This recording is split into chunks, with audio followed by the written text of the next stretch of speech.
Actualmente está pa siempre bajo na state of calamity, el ciudad de Zamboanga onde enfrenta problema na falta supply de agua y grande destrozo na sector de agricultura por causa na largo tiempo de secas. Nakaliente asunto te enfrenta el ciudad que tiene que hacer na falta supply de agua, el antesecretary del DENR, Elisea Gozon, ya presenta cuantos alternativos solución que puede adoptar el gobierno local. Uno aquí el manera para ajuntar agua ulan, llegar el tiempo de aguacero que puede usar llegar el tiempo de soles.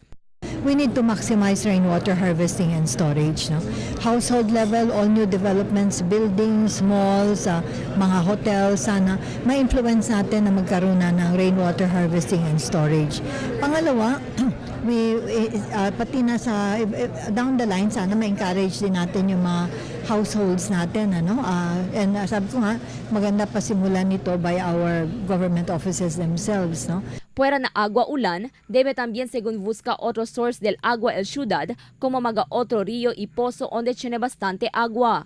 Na alto demand de agua cada día, el falta según el agua si el depende lang na un source el ciudad. Tamira también si Gozon que ventaja si puede man address el maga concern ni agencia, como el Zamboanga City Water District, con el 48% non-revenue water. Este viene después cuando se magatubo de agua, razón para man usik el agua y hindi llega na maga consumidores.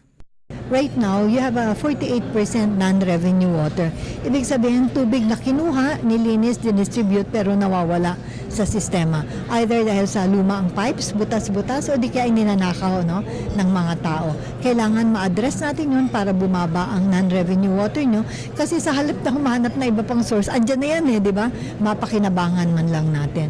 Además, según con Gozon, tali también el necesidad para proteger y preservar con mga watershed na ciudad. Proteger según con mga watershed na mga buling y basura, haber limpio el agua que entra na water treatment plant. Fuera con este debe también man decentralize con el sistema de agua na ciudad. Pahaba kasi ang syudad, no? So nakikita natin na mukhang maganda, there will be certain areas na decentralized ang treatment, hindi yung central lang, tapos central din ang distribution. We could have decentralized systems to address the need for water of some of the areas of the city. At lalo na dun sa ilan lang ang tao at medyo upland sila, siguro tingnan natin kung may opportunities ba for the local spring water there or whatever na pwede natin itong magamit.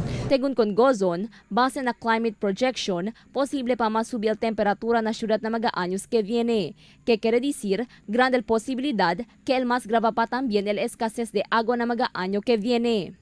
Cristel Almonía, Dateline Zamboanga.